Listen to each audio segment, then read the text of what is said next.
कृष्णा कृष्णा कृष्णा मुरली मनोहर कृष्णा गोपाला गोविंदा हे दामोदरा। भाग्य,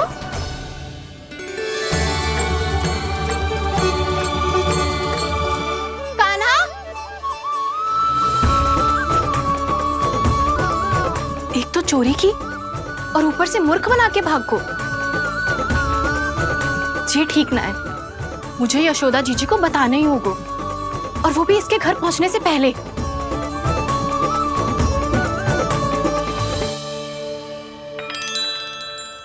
अरे पल्लू मत खींच, तनिक रुक जा, दे रही हूँ, पूजा तो करने दे।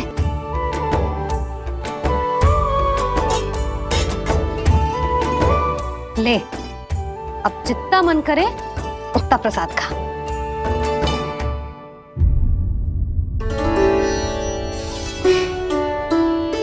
या तो मैं सच्ची बावली हो गई हूँ कि मुझे हर समय कान्हा दिखता रहता है, या फिर मेरा लल्ला कुछ अधिक ही विशेष है कि मेरे साथ ना होके भी सदैव अपनी मैया के साथ ही रहता है।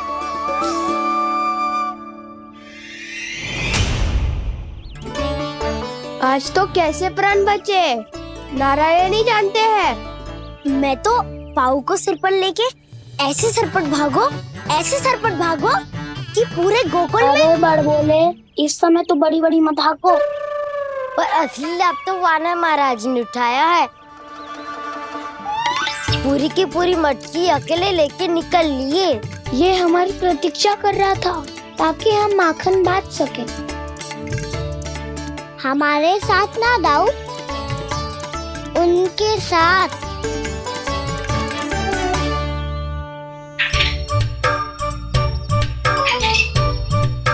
मैं समझ गो कान्हा, एक ना सभी जानवरों की भूख मिट जाए, इसलिए गया था तू सावित्री मौसी के यहाँ माखन चुराने।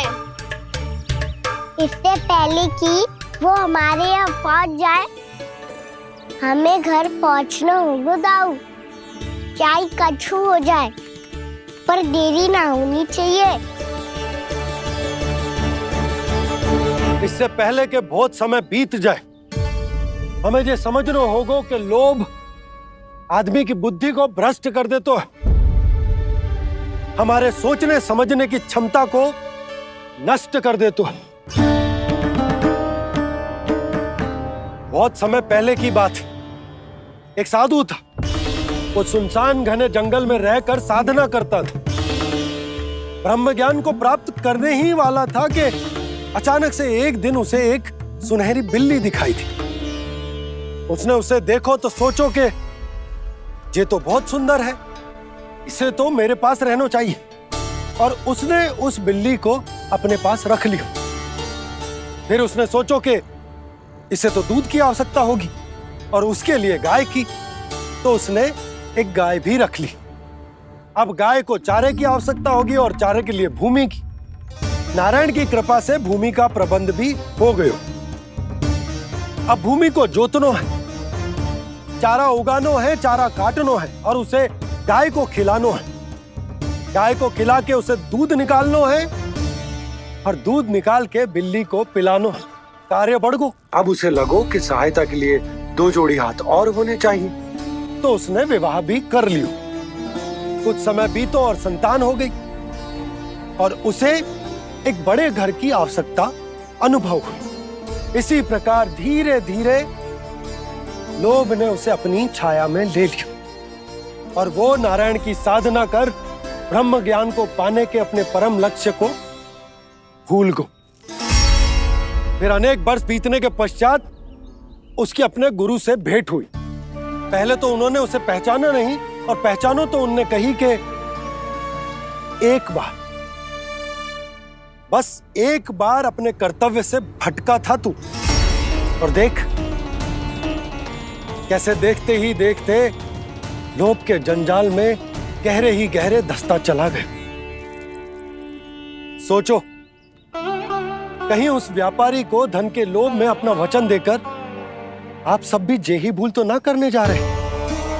परिवार, घर द्वार, भोजन, सुख शांति, जीने के लिए आवश्यक जिस सब कुछ तो है आपके पास, इसीलिए मुझे चिंता हो रही कि जिस प्रकार उस साधु ने ब्रह्म ज्ञान प्राप्ति का अवसर गवा दिया था, आप सब भी इस लोभ में आकर अपना सुख चैन ना गवा दो।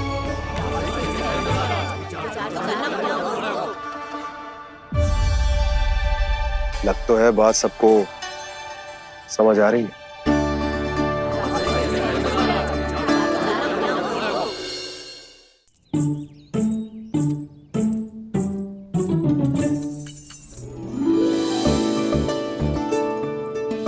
भाभी आसानी से ना मिलने देंगी कान्हा से, पर उसे देखे बिना रहा भी तो ना जा रहा मुझसे। कहाँ है वो? मुझ पे बहुत क्रोध है उन्हें। इतनी शीघ्र शांत ना होगा, उन्हें मनाना तो पड़ेगा ताकि मैं नंद भवन में फिर से बिना किसी रोक टोक के आ जा सकूं। पर क्या बोलूं, कैसे मनाऊं उन्हें?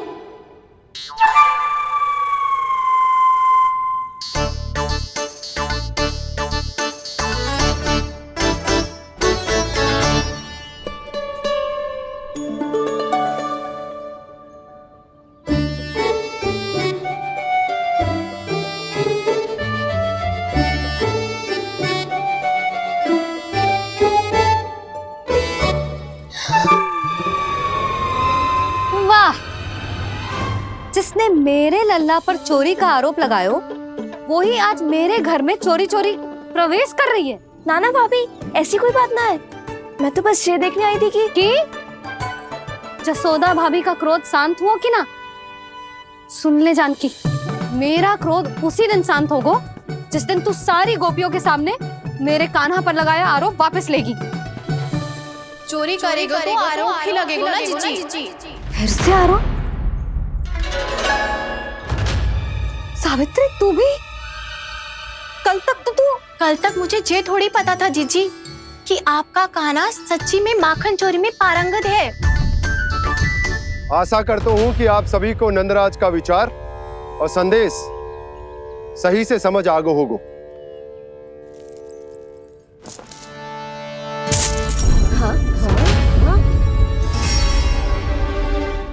सिक्कों की खनक बता रही है कि पोटली कितनी भारी है। एक ही दिन में कितनों धन पा गई जे। हमें भी इससे अधिक धन अर्जित करना होगा, तभी तो हम अपने उज्जवल का भविष्य उज्जवल कर पाएंगे। पहली बार कछु बुद्धि की बात की है तूने। नंदराज, हमारे मन में आपका बहुत सम्मान है, पर हम जो करना चाह रहे हैं वो लोभ ना है, वो तो विकास है। हाँ नंदराज, हम अपना और अपने संतानों का भला बुरा सोचे बिना कब तक अपना जीवन इस प्रकार जीते रहेंगे? फिर पिछले 4 वर्षों से हमने आपको कर भी तो ना दियो है। मुझे तो लगता है कि नंदराज की बातों पर शांति से सोच विचार के बाद ही कुछ निर्णय लेना चाहिए। ऐसा मौका बार बार ना दो। नहीं, हमें सोच विचार कर निर्णय लेना है सबने।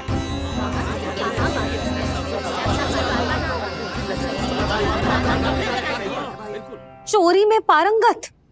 हाँ जीजी, उसने टोली बनाई है और उसका नाम भी रखा है चौर्य विद्या प्रसारण टोली, और आपका कान्हा उसका अध्यक्ष है।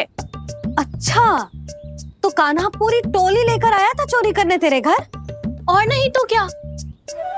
पर एक बात बताऊं जीजी, मेरे बलदर को देखकर किसी का साहस ना हुआ भीतर जाने का, पर आपका कान्हा इतना साहसी है कि बिना भयभीत हुए इतने भयंकर बैल के निकट चले गए।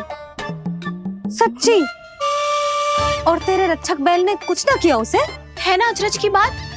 क्रोध के स्थान पर वो तो उसके सामने ऐसे झुको जैसे कि प्रणाम कर रहा है? और जीजी, आपका कान्हा साहसी ही ना, बहुत चतुर भी है।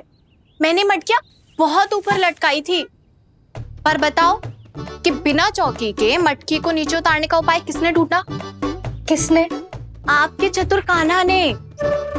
उसने अपने सखाओं को पर्वत बनायो और एक पक्के सेनापति की तरह बिना भयभीत हुए उनके ऊपर चढ़ गयो और मटकियां उतारने लगो, और एक ही ना, तीनों की तीनों मटकियां उतार ली।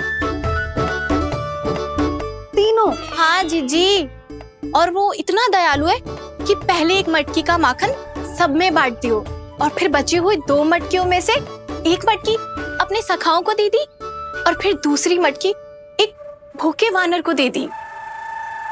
और फिर जब मैं उसके सामने जाके प्रश्न करने लगी तो उसने मुझे अपने तर्कों के जाल में उलझाया और बड़ी आसानी से सिद्ध कर दिया कि वो तो परोपकार कर रहा था। मैं तो देखती ही रह गई और शब्द तो ऐसे झड़ते हैं मुंह से जैसे कि फूल। रुक जा सावित्री, पहले तू ये निर्णय ले ले कि तू मेरे लल्ला का गुणगान करने आई है कि उसकी निंदा करने। निंदा करने ही आई हूँ जीजी। जानकी सत्य कह रही थी, आपका कान्हा माखन चोर ही है और बलराम के साथ भागा था। बलराम क्यों? वो तो साक्षात गरुड़ देव की पीठ पे बैठ के उड़ के आयो है, तभी तो तुझसे बहुत पहले आके यहाँ बैठ गओ ना। आ देख ले, आ जा।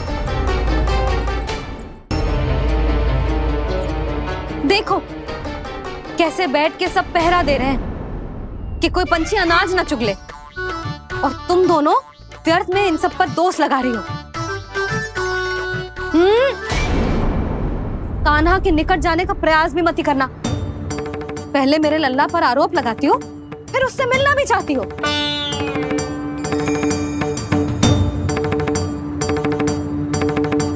पर जीजी चोरी, अरे उसे तो चोरी का अर्थ भी ना पता होगा।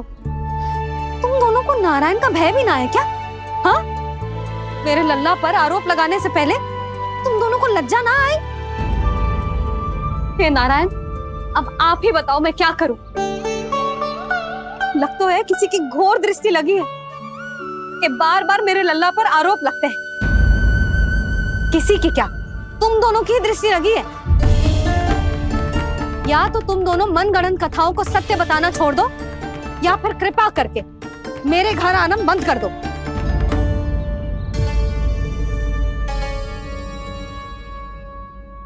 अब दोनों मुंह क्या ताक रही हो? हाँ, जाओ यहां से। और तुम दोनों नंद जी की सभा में क्यों ना गई? हाँ,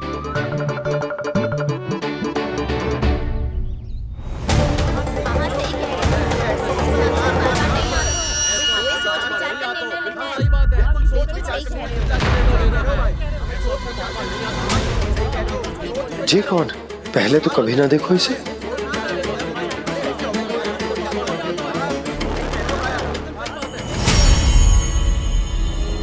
कहाँ को? बस करो।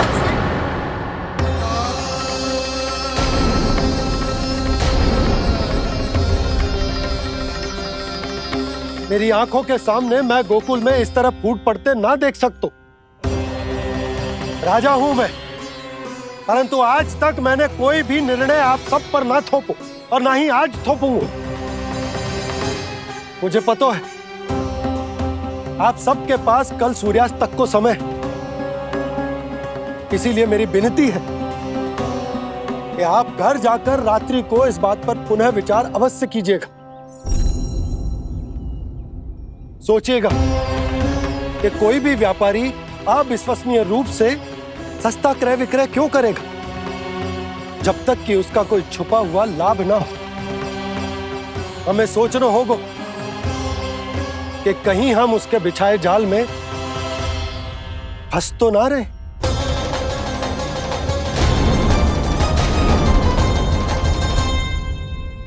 बच गए भैया, जैसे तैसे ही सही, पर समय से पहले पहुंच ही गए हो। सावित्री मौसी कनेक सी बात को इतना बड़ा चढ़ा के बोल रही थी जितना उज्जवल भी ना बोलतो।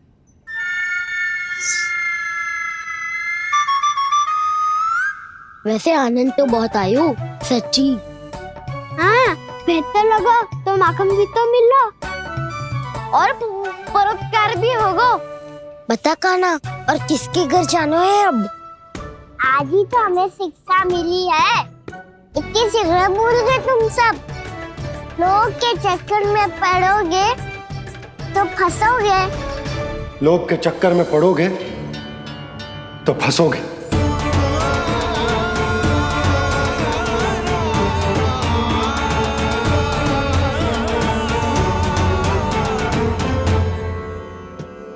चोर, चोर कह रही है मेरे निर्दोष से बालक को। दोनों ने अति ही कर दी है।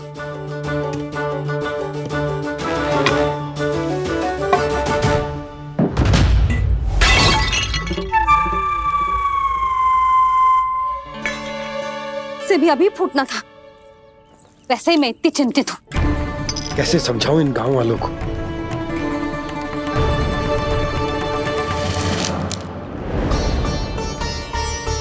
कोई समझने को तैयार नहीं है। लगता है सबकी बुद्धि भ्रष्ट हो गई है। सही कह रही हो यशोदा तुम।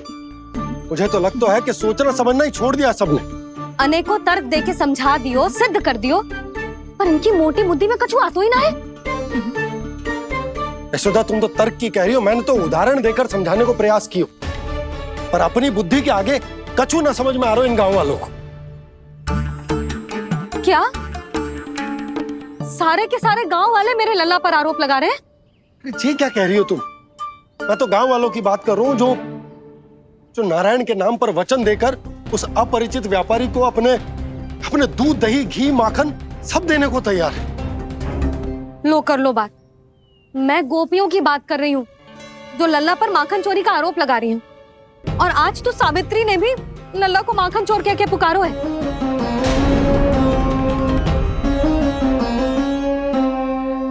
सावधान यशोदा, कहीं बड़ा होकर माखन चोर ना बन जाइए। अच्छा, ये सब आप छोड़ो। स्त्रियों की बात है, मैं संभाल लूंगी। आप ये बताओ सभा में क्या हुआ? गोकुल में फूट पड़ गई यशोदा, लोभ की फूट।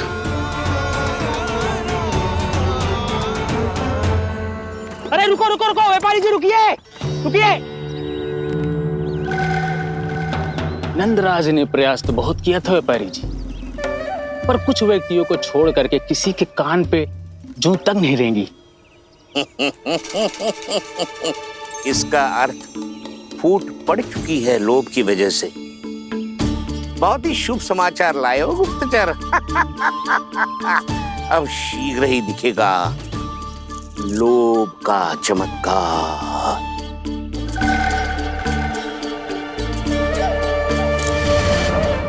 लोभ से बचने को जो पाठ हम कान्हा को पढ़ा रहे थे ना, आज वही पाठ मैं इन गांव वालों को समझाने में असमर्थ रहा। आप चिंता मत करो जी, धीरे धीरे सब ठीक हो जाएगा। तब तक बहुत देर हो जाएगी यशोदा। ये गोकुलवासी मेरे अपने, उन्हें अपनी आंखों के सामने मैं भूल करते ना देख सकता। वो सुलक्षणा, वो उस व्यापारी के प्रभाव में आ गए, और शंकरी मौसी और सुमति भी सुलक्षणा के मार्ग पर ही चल रही। कान खोल के सुन ले बहू, आज से घर में दूध पीनो बंद, दही खानो बंद, और माखन तो बिल्कुल न खानो। पर मैया, पर किंतु परंतु कुछ ना सुननो मुझे। सुलक्षणा की जैसे धनवान बननो है कि ना?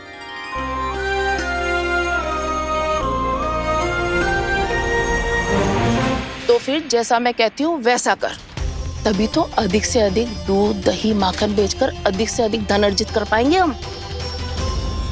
सुलक्षणा को उस व्यापारी की तरह धनवान बनना है और शंकरी मौसी को सुलक्षणा की तरह। ऐसे तो पूरा गांव ही लोभ में पड़कर कल उस व्यापारी के पास पहुंच जाएगा। अब तो फिर स्त्रियों को मुझे अपने ढंग से समझाना पड़ेगा। अब गोकुल वासियों को चाहे कोई भी कितना भी समझा ले, बुझा ले, ज्ञान बांटे, उन्हें केवल एक ही भाषा समझ में आएगी, लोभ की भाषा। लगता है आपके पास बहुत उत्तम योजना है व्यापारी जी। सब झटक लूंगा।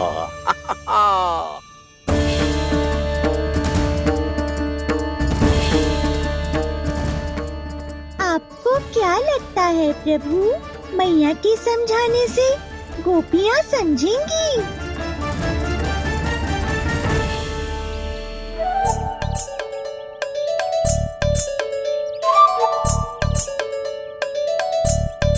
कान्हा, और कितनी प्रतीक्षा करवाएगो? अब बता भी दे, माखन चुराने किसके घर जाना है? इतना आसान ना है निर्णय करना। समय लग तो है, सोच विचार करना पड़ता है, पर ये निर्णय किया कैसे जाए पता है मुझे। लगता है ये निर्णय करना पड़ेगा कि बचना कैसे है।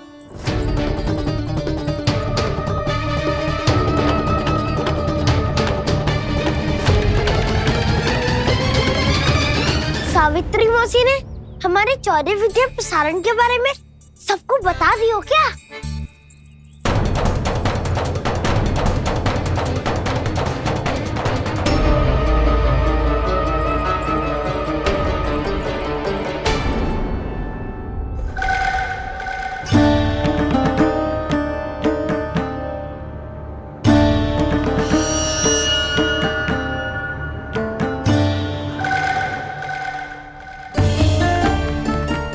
शीघ्र आओ, छोटी माँ बुला रही है।